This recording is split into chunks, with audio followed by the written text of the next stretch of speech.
everyone, welcome back to Zera Clothings. ഇന്ന് ഞാൻ നിങ്ങളെ പരിചയപ്പെടുത്തുന്നത് സാരിയുടെ കളക്ഷൻസ് ആണ്. കാരണം നമ്മുടെ സാരിക്കൊക്കെ നല്ല എൻക്വയറി ആണ് വന്നിട്ടുള്ളത്. അപ്പോൾ ഇന്നൊരു സെമി സിൽക്ക് ഫാബ്രിക്കിൽ വന്നിട്ടുള്ള ഒരു സാരിയാണ്. ഞാൻ ഇപ്പോഴും പറയുന്നുള്ളത് സെമി സിൽക്ക് എന്ന് പറയുമ്പോൾ പ്യുവർ ഫോം ഓഫ് സിൽക്ക് അല്ല. അതുപോലെ തന്നെ സാരീസ് നമ്മൾ വരുമ്പം ഇത്ര 6 മീറ്ററോ 6.5 മീറ്ററോ അല്ലെങ്കിൽ 5.5 മീറ്ററോ ഒക്കെ സാരി ഉള്ളത് കൊണ്ട് ഇത് ഫുള്ള് നീർത്ത് നോക്കി നമുക്ക് അയക്കാനായിട്ട് പാടാണ്. കാരണം ഇതെല്ലാം മടക്കാൻ എനിക്കൊരു സ്റ്റാഫോ കാര്യങ്ങളോ ഒന്നും ഇല്ലാത്തത് കൊണ്ടാണ്. അപ്പോൾ അങ്ങനെ അപ്പം ഞാൻ ഇത് സാരി മേടിക്കാൻ ചെന്നപ്പോൾ ഞാൻ അവരോട് പറഞ്ഞു, മാഡം നല്ല പോലെ ഡാമേജ് ഒന്നും ഇല്ലാത്ത പ്രോഡക്ട്സുകൾ നോക്കി തരണം. കാരണം അത് തിരിച്ച് റിട്ടേൺ വരിക കസ്റ്റമേഴ്സിൻ്റെ അടുത്തുനിന്ന് പറയുമ്പോൾ നമുക്കും അവർക്കും ഒരുപോലെ ബുദ്ധിമുട്ടാണ്. അപ്പോൾ അതുകൊണ്ടാണ്. അപ്പോൾ അവർ തന്നെ പറയാം, ഈ ഇവിടെ ലക്ഷക്കണക്കിന് സാരി ഉണ്ട്, ഇതിനകത്തുനിന്ന് എല്ലാം തീർത്ത് നോക്കി ഡാമേജ് ഉണ്ടോ എന്ന് നോക്കി തരാൻ ഞങ്ങൾക്കും പാടാണ്. അതുകൊണ്ടാണ് നമ്മൾ റിട്ടേൺ ഓപ്ഷൻ വെച്ചിരിക്കുന്നതെന്ന് മനസ്സിലായല്ലോ. അപ്പോൾ അതുകൊണ്ട് തന്നെ സാരീസ് നിങ്ങളുടെ കയ്യിൽ കിട്ടുമ്പോൾ നിങ്ങൾ അത് എന്താ പറയുക നിർത്ത് നോക്കി എന്തെങ്കിലും പോരായ്മയോ ഡാമേജോ ഉണ്ടെങ്കിൽ നമ്മളെ അറിയിക്കുക കേട്ടോ. സ്ക്രീൻ ഓപ്പണിംഗ് വീഡിയോ മസ്റ്റാണ്.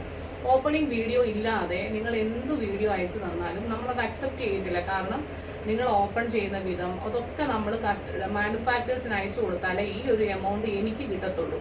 ഓക്കെ, നിങ്ങൾക്ക് എന്നോട് ചോദിക്കാം, പക്ഷെ ഞാൻ ഒരാളോട് ചോദിക്കുമ്പം എനിക്ക് അത് കിട്ടത്തില്ല. അപ്പോൾ അവർക്ക് മസ്റ്റാണ് ഓപ്പണിംഗ് വീഡിയോ. ഇന്നത്തെ സാരി ഇതൊരു സെമി സിൽക്ക് ഫാബ്രിക്കിൽ വന്നിട്ടുള്ള ഈ ഒരു സാരിയാണ്. ഇത് ഒരു അടിപൊളി സാരിയാണ് കേട്ടോ. എനിക്കത് ഒത്തിരി ഇഷ്ടപ്പെട്ടു. ഞാൻ ഇതിൻ്റെ ഒരു ഫോട്ടോസ് നിങ്ങൾക്ക് കാണിച്ചു തരാം. ഇതിൻ്റെ ഒരു ലുക്ക് കാര്യങ്ങളൊക്കെ കാണിച്ചു തരാം. ഇതിൻ്റെ ഒരു പല്ലു പോർഷൻ വന്നിട്ടുള്ളത് ഇങ്ങനെയാണ്. ഇത് ഒരു നേവി ബ്ലൂ കളറിലാണ് പല്ലു പോർഷൻ. എല്ലാവരും ചോദിക്കും, ഈ സാരി ഉടുത്ത് കഴിയുമ്പോൾ ഇതിൻ്റെ മുന്താണി ഒതുങ്ങി നിൽക്കുന്നതാണോ അതോ അതിൻ്റെ പറ പോലെ നിൽക്കുമോയെന്ന്. എനിക്ക് തോന്നുന്നത് ഞാൻ കാണിച്ച സാരിയുടെ എല്ലാം മുന്താണി ഒതുങ്ങുന്ന മുന്താണിയാണെന്നാണ് തോന്നുന്നത്. അപ്പം നമുക്ക് പിടിക്കുമ്പോൾ ഇവിടെ ഒത്തിരി കട്ടി തോന്നിയാൽ അത് നമുക്ക് ഒതുങ്ങാത്തായി. ഇതൊക്കെ ശരിക്കും സോഫ്റ്റ് സിൽക്കാണ്, സെമി സോഫ്റ്റ് സിൽക്കാണ്. അതിലെല്ലാം വന്നിട്ടുള്ളത് ഒരു ഫ്ലോറൽ ഡിസൈനാണ് കണ്ടോ. ഇത് ഒരു വീവിങ് ആണ്. അപ്പോൾ ഇത് നമ്മുടെ കൈ പിടിച്ച് നോക്കിയാലേ നമുക്കറിയത്തുള്ളൂ കണ്ടോ. ഒരു എംബ്രോയ്ഡറി വീവിങ് ആണ് വന്നിട്ടുള്ളത്. കാണാമല്ലോ. ഇതിപ്പോൾ ഞാൻ അതിൻ്റെ ബാക്ക് സൈഡ് കാണിച്ചാണ്. ഈ ബാക്ക് സൈഡൊക്കെ കൊണ്ടാൽ നമുക്കൊരു ഇറിറ്റേഷൻ ഉണ്ടാകത്തില്ല. ത്രെഡിൻ്റെ തന്നെ ഒരു ടൈപ്പ് ഓഫ് വീവിങ് വന്നിട്ട് പലോ പോർഷൻ ഇത്രയും ഗ്രാൻഡായിട്ട് കൊടുത്തിരിക്കുന്നു. ബോഡി ഫുൾ ഈ ഒരു ഫ്ലോറൽ ഡിസൈൻസ് ആണ്. ഇതൊക്കെ ഈ ടീച്ചർമാരൊക്കെ കൊടുത്ത് നിന്ന് കഴിഞ്ഞാൽ എന്നാ ഭംഗിയായിരിക്കും അറിയാം. ടീച്ചർമാരെന്നല്ല, അമ്മമാർക്കൊക്കെ ആണെങ്കിലും നല്ലതാണ് കേട്ടോ. പിന്നെ ഈ ഒരു കുത്തുന്ന പോർഷൻ കേട്ടോ, അകത്തോട്ട് വരുന്ന ഈ ഒരു പോർഷൻ ഈ ഒരു വരയിലായിരിക്കും വരുന്നത്. ബ്രൊക്കേഡിൻ്റെ സെമി സിൽക്കിൻ്റെ ഒരു ബ്ലൗസ് പീസ് ഇതിനോട് അറ്റാച്ച്ഡ് ആയിട്ടുണ്ട്. ഈ ഒരു പോർഷനാണ് ബ്ലൗസ് വരുന്നത്. ഈ ഒരു പോർഷൻ അകത്തോട്ട് വരും. നിങ്ങൾക്ക് ഇഷ്ടം ഇതും കൊണ്ട് ബ്ലൗസ് തയ്ക്കാനാണെങ്കിൽ അങ്ങനെ ചെയ്യുക, അല്ലെങ്കിൽ ഇങ്ങനെ ചെയ്യുക. അല്ലെങ്കിൽ ഈ നേവി ബ്ലൂ കളറിലെ സിൽക്കിൻ്റെ ടപ്പട്ടോ സിൽക്കിൻ്റെയോ അല്ലെങ്കിൽ എന്തെങ്കിലും തുണി എടുത്തിട്ട് ഈ ഒരു പോർഷൻ മാത്രം കട്ട് ചെയ്ത് എൻ്റെ ഹാൻഡിൻ്റെ സ്ലീവിൽ വെച്ചാലും നല്ല ഭംഗിയായിട്ട് വരും. കൊടുത്തിട്ടുള്ള ഒരു ഫിനിഷിംഗ് എന്ന് പറയുമ്പോൾ ഇങ്ങനെയായിരിക്കും. നേവി ബ്ലൂവും റെഡും കൂടെ ഉള്ള ഒരു കോമ്പിനേഷൻ. ഈ ഒരു മോഡലോ ഈ ഒരു കോമ്പിനേഷനൊന്നും ഞാൻ അധികം സത്യം പറഞ്ഞാൽ കണ്ടിട്ടില്ല. ഉള്ള കാര്യമാണ്, തള്ളല്ല കേട്ടോ, കണ്ടിട്ടില്ല. ഇങ്ങനെയാണ് ഇതിൻ്റെ ഒരു ലുക്ക് വരുന്നത്. ഇതിൻ്റെ 4 കളേഴ്സ് നമുക്ക് അവൈലബിൾ ആണ്. പ്രൈസാണ് എപ്പോഴും നമ്മുടെ ഹൈലൈറ്റ്. എല്ലാ ഐറ്റത്തിൻ്റെയും പ്രൈസ് നമ്മളുടെ ഹൈലൈറ്റ് ആണ്. കഴിഞ്ഞ ദിവസം ഒരു കമൻറ്റ് കാണുകയുണ്ടായി, ലില്ലീസ് സേറ ക്ലോത്തിങ്സ് ആയപ്പോഴത്തേക്കിനും വില ഇച്ചിരി കൂടിയല്ലോ അല്ലേന്ന്. ലില്ലീസ് സേറ ക്ലോത്തിങ്സ് ആയപ്പോഴത്തേക്കിനും വില കൂടി എന്നുള്ള അഭിപ്രായം ഇതിനു മുമ്പ് ഒരാൾ പറഞ്ഞത് ഞാൻ കേട്ടിട്ടുണ്ട്. അന്ന് ഞാൻ അതിന് മറുപടി പറഞ്ഞിട്ടുണ്ടായി, നമ്മൾ മാനുഫാക്ചേഴ്സിനെ നമ്മൾ മാറ്റി. കാരണം നമുക്ക് കംപ്ലയിൻസ് വന്നായിരുന്നു. ഹാൻഡ് വർക്കിൻ്റെ കാര്യങ്ങളിലും മെറ്റീരിയൽ ആണെങ്കിലും സൈസ് ഇഷ്യൂസിൻ്റെ കാര്യത്തിലൊക്കെ ഒത്തിരി നമുക്ക് എന്താ പറയുന്നത് കംപ്ലയിൻസ് വന്നപ്പോൾ നമ്മൾ ആ മാനുഫാക്ചേഴ്സിനെ നമ്മൾ മാറ്റിയിട്ട് നമ്മൾ പുതിയ മാനുഫാക്ചേഴ്സിൻ്റെ അടുത്ത് നിന്നാണ് സാധനങ്ങൾ എടുക്കുന്നത്. അപ്പോൾ നമുക്ക് കംപ്ലയിൻസ് കുറവായി, നമുക്ക് സൈസ് ഇഷ്യൂസ് വരാതായി. അങ്ങനെ അപ്പോൾ അതുകൊണ്ടാണ് കേട്ടോ വിലയിൽ വ്യത്യാസം വന്നത്. അപ്പോൾ നമ്മുടെ സാധനങ്ങളുടെ ക്വാളിറ്റി കൂടിയപ്പോൾ സ്വല്പം വിലയൊക്കെ വ്യത്യാസം വന്നു. സാരിയുടെ പ്രൈസ് വരുന്നത് 599 രൂപ മാത്രമാണ് കേട്ടോ. 599, അതും ഇൻക്ലൂഡിങ് ഷിപ്മെൻറ്റിലാണ്. 600 രൂപയിൽ താഴെയാണ്. സെക്കൻഡ് ഷെയ്ഡ് വന്നിട്ടുള്ളത് ഒരു ഗ്രേപ്പ് കളറാണ്. ഒറിജിനൽ ഒരു ഗ്രേപ്പ് കളർ. ഇതിലെല്ലാം ബേസ് കളർ മാറി മുന്താണിയിൽ സിൽവർ ആണ് വരുന്നത്. ഡിസൈൻ വരുന്നത് ഈ ഒരു ഫ്ലോറൽ പ്രിന്റ് വരുന്നത് എല്ലാത്തിലും സെയിം ആണ്. റെഡും ഗ്രീനും, പൂവിൻ്റെ കളർ റെഡും അതിൻ്റെ തണ്ടെന്ന് പറയുന്നത് ഗ്രീൻ കളറുമാണ്. ഇതാണ് മുന്താണി വരുന്നത്. കണ്ടല്ലോ, ഇങ്ങനെയാണ് ഇതിൻ്റെ ഒരു ലുക്ക് വരുന്നത്. തേർഡ് ഷെയ്ഡ് എന്ന് പറയുന്നത് മെറൂൺ ആണ്. മെറൂണിൽ ഇങ്ങനെ വരും. ഞാൻ പറഞ്ഞല്ലോ, മുന്താണി എല്ലാത്തിലും സിൽവർ വന്നിട്ട് ഈ ഒരു പോർഷനിൽ ഈ ഒരു എന്നാ പറയുന്നത് ഫ്ലോറൽ പ്രിന്റ് വരുമ്പം ഇങ്ങനെ സ്ക്രീൻഷോട്ട് എടുക്കുമ്പം നിങ്ങളിങ്ങനെ എടുത്തോളൂ. ഒന്നെങ്കിൽ കളർ പറയുക, അല്ലെങ്കിൽ ഇങ്ങനെ എടുക്കാം. ഗ്രീൻ കളറാണ്.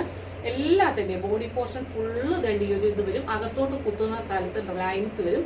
ബൂട്ടാ വർക്ക്സ് ഉള്ള ഒരു ബനാറസി ബൂട്ടാ വർക്ക്സ് വരുന്ന ഒരു വീവിങ് വരുന്നതാണ് ബ്ലൗസ് പീസ് വരുന്നത്. അപ്പോൾ ഇതിൻ്റെയൊക്കെ പ്രൈസ് വരുന്നത് 599 മാത്രമാണ്, ഇൻക്ലൂഡിങ് ഷിപ്മെൻറ്റ്. അപ്പം വേണ്ടൊരു പെട്ടെന്ന് തന്നെ സ്ക്രീൻഷോട്ട് എടുത്തോളൂ കേട്ടോ. അടുത്ത ഒരു പ്രോഡക്റ്റ് എന്ന് പറയുന്നത് ഇത് ഞാൻ ഈ സാരീസൊക്കെ ഞാൻ ഭയങ്കര റെയർ ആയിട്ടുള്ള വളരെ എന്താ പറയുന്നത് കുറച്ച് പീസസ് മാത്രമേ എടുത്തിട്ടുള്ളൂ. സത്യമാണ്. അപ്പോൾ ഇന്നലെ കഴിഞ്ഞ ദിവസം ആരാണ്ട് ചോദിച്ചു, ചേച്ചി ഒരു പീസ് കൊണ്ടിട്ടാണോ സെയിൽ ചെയ്യുന്നത്? ഒരു പീസല്ല, ഒരു പീസ് കൊണ്ട് നമുക്ക് ഒരിക്കലും സെയിൽ ചെയ്യാൻ പറ്റത്തില്ല. ഒരു പീസായിട്ട് ആരും തരികയില്ല. ഏതെങ്കിലും ഒരു ഹോൾസെയിൽ കടയിൽ ചെന്നിട്ട് ഒരു സാരി എനിക്ക് തരാമോ എന്ന് ചോദിച്ചാൽ അവർ തരികയില്ല. അതിനകത്ത് 12 കളറുകൾ കാണും. ചിലപ്പോൾ 8 കളറായിരിക്കും, ചിലപ്പോൾ 6 കളറായിരിക്കും, ചിലപ്പോൾ 4 കളർ. ഇത് ഞാൻ കാണിച്ചത് 4 കളറല്ലേ. അങ്ങനത്തെ 4 അല്ലെ 5 സെറ്റുകളൊക്കെ മിനിമം ഞാൻ ഇടുള്ളൂ. കാരണം നമുക്ക് നമ്മുടെ പ്രോഡക്ട്സ് പോകുക എന്നുള്ളതാണ് ഏറ്റവും വലിയ ഉദ്ദേശം. നമുക്കത് കിട്ടിയില്ലെങ്കിൽ നമുക്ക് അടുത്ത തവണ റീസ്റ്റോക്ക് ചെയ്യാം. ഇപ്പോൾ ഉള്ള കാര്യമാണ് പറയുന്നത്. അല്ലാതെ നമ്മൾ 1000 എണ്ണം 2000 എണ്ണം ഇതിൻ്റെ കൊണ്ടുവന്നിട്ടുണ്ട്, അല്ലെങ്കിൽ 200 എണ്ണം കൊണ്ടുവന്നിട്ടുണ്ട്, അങ്ങനെയൊന്നും പറയുന്നില്ല. ഒരു കളറിൽ നമുക്ക് 5 അല്ലെ മാക്സിമം 10 പീസൊക്കെ നമുക്ക് കയറി വരുത്തുള്ളൂ കേട്ടോ. ഇത് നല്ലൊരു ഹാൻഡ്ലൂം കോട്ടൺ സിൽക്കിൽ വരുന്ന ഒരു നല്ല സാരി. ഒരു സിന്തറ്റിക് ടൈപ്പ് ഓഫ് മെറ്റീരിയലാണ്, പക്ഷേ ഒരു കോട്ടൺ ബ്ലെൻഡാണ്. നല്ല ഭംഗിയാണ് ഇത് കാണാൻ. നല്ല സ്റ്റാൻഡേർഡ് ആയിട്ടുള്ള ഒരു സാരിയാണ്. ഇതും ഈ അധ്യാപകർക്കോ അല്ലെങ്കിൽ സാരിയൊക്കെ ഉടുത്തിട്ട് ജോലിക്ക് പോകണം എന്ന് മസ്റ്റായിട്ടുള്ള ആൾക്കാരൊക്കെ ഉണ്ടല്ലോ, അവർക്കൊക്കെ പറ്റിയ ഒരു നല്ലൊരു ഓപ്ഷനാണ്. എല്ലാ ഒരു ഭംഗിയുള്ള മെറ്റീരിയൽ, എല്ലാ ഒരു ഫിനിഷിങ് എന്താ പറയുക ഒക്കെയാണെന്ന് പറയുന്നത്. ഇതൊരു ആഷാണ്. ആഷ് കളറിൽ ഗോൾഡൻ കളർ, മസ്റ്റാർഡ് എന്ന് പറയുന്നത് ഗോൾഡൻ ഒരു ഡബിൾ ഷെയ്ഡ് തോന്നിക്കുന്ന രീതിയിലുള്ള ഒരു മുന്താണിയാണ് ഇതിനോട് നമ്മൾ കൊടുത്തിരിക്കുന്നത്. ആഷിൽ ഈ ഒരു ഞാൻ ഈ മുന്താണി ഫ്രണ്ടിലോട്ട് ഇടുന്നത് നിങ്ങൾക്ക് കാണാൻ വേണ്ടിയിട്ടാണ് കേട്ടോ, എങ്ങനെയാണ് അതിൻ്റെ ഒരു ഭംഗി വരുന്നത്. ആഷും മഞ്ഞയും ബോഡി പോർഷൻ ഫുള്ള് ആഷ് വരും. എന്നിട്ട് ഇവിടെ ഒരു ഓറഞ്ച് കളറിലെ ഒരു ബോർഡറാണ് കൊടുത്തിട്ട്, ആ ഓറഞ്ച് ഒക്കെ ഒട്ടും എടുത്ത് നിൽക്കുന്ന ഒരു കളറല്ല. ടാസൽസ് കൊടുത്തിട്ടുണ്ട്. ഇങ്ങനെയാണ് ഇതിൻ്റെ ലുക്ക് വരുന്നത്. നല്ല സുഖമാണ് കൊടുക്കാൻ, ഒതുങ്ങി കിടക്കുന്നുണ്ട്. ബ്ലൗസ് പീസാണ് ഇടയ്ക്ക് നിന്ന് ചാടി വന്നത് കേട്ടോ. നല്ല സാരിയാണ്. ഇതിൻ്റെ പ്രൈസ് വന്നിട്ടുള്ളത് 860 ആണ് കേട്ടോ. 860 രൂപയാണ് ഇൻക്ലൂഡിങ് ഷിപ്മെൻറ്റില്ല. ഈ ഒരു ബ്യൂട്ടിഫുൾ പ്രോഡക്റ്റിൻ്റെ പ്രൈസ് ഇങ്ങനെ വരും. ഇന്നത്തെ വീഡിയോ എല്ലാവർക്കും ഇഷ്ടപ്പെട്ടെന്ന് വിചാരിക്കുന്നു. മറ്റൊരു മനോഹരമായിട്ടുള്ള വീഡിയോയുമായി പെട്ടെന്ന് തന്നെ കാണാം. Till then, this is Jubi Sojan signing off from Zara Clothings. Thank you.